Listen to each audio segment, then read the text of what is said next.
au sein d'un grand groupe comme IBM qui doit apporter un certain nombre de facilitations, on va dire, pour le travail des femmes. Mais j'aimerais plutôt t'interroger sur ce qui a été pour toi le plus grand défi pour arriver là où tu en es aujourd'hui, le plus grand challenge que tu as rencontré.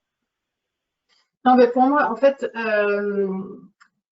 je voulais mettre en exergue le fait justement que c'était de trouver l'équilibre entre la vie familiale et la vie professionnelle. Et je pense que c'est ça. Déjà, comme tu le disais, Carole, il faut attirer les jeunes filles et tu parlais d'éducation des jeunes filles, mais il faut aussi éduquer les parents parce qu'il faut aussi que les parents soutiennent leurs filles quand elles veulent aller vers des formations techniques et qu'elles veulent aller vers des formations plus scientifiques.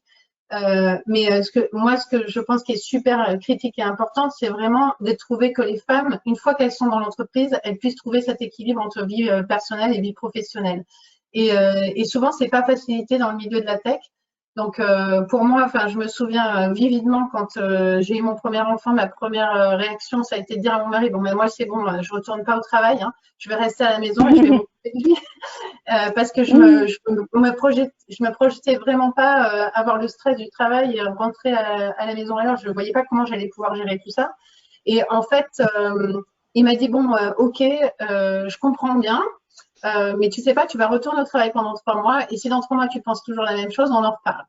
Et en fait, il a eu raison de me pousser à revenir parce que je me suis rendu compte d'abord, comme je vous l'ai dit tout à l'heure, j'étais en Irlande. IBM en Irlande avait subventionné la construction d'une crèche parce qu'il y a énormément de problématiques par rapport à la garde d'enfants là-bas.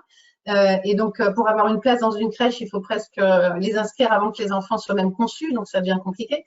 Et donc, la construction de cette crèche pour les IBMers, mais plus largement pour les gens qui étaient autour, elle m'a permis déjà de me projeter pour revenir au travail, avoir des horaires qui étaient adaptés, parce que la crèche, elle fermait pas à 18h comme toutes les autres crèches d'Irlande, elle fermait à 19h30. Donc, si on voulait rester au travail un peu plus longtemps, ça nous était permis.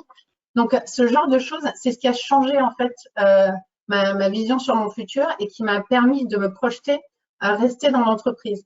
Et ensuite, quand je crois que ce qui a vraiment aussi qui m'a encouragée, c'était le fait que j'étais étrangère, donc j'étais en Irlande toujours, et mes enfants, j'avais très envie qu'ils aient une culture française. Donc, ils rentrent en France tous les étés, qu'ils puissent parler français.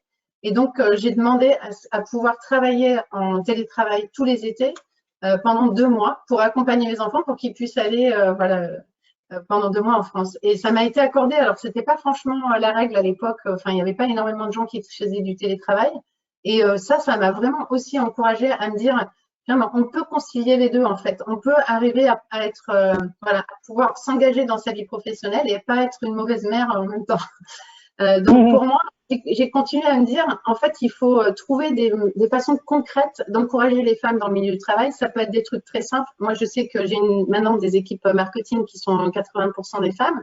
Donc, pas de meeting après 18h, pas de meeting avant 19h. Jamais, enfin, moi, je n'en mets pas. Si on m'invite, j'y vais. Mais si, moi, par principe, je ne le fais pas pour respecter justement ces horaires de travail.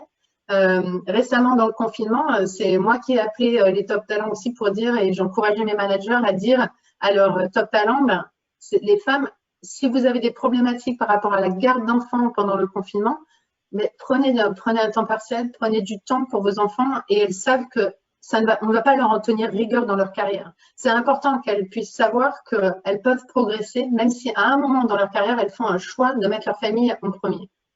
Donc ça, pour moi, c'est ce qui est le plus critique dans l'encouragement des femmes et j'espère qu'il y a de plus en plus de femmes qui viendront goûter à ce qu'on peut faire dans la tech parce que je pense qu'il y a énormément d'opportunités. C'est un environnement très dynamique, très mixte justement. Et je trouve que, enfin, ce serait vraiment dommage que les femmes se coupent de toutes ces opportunités qui financièrement sont très bonnes. Ouais.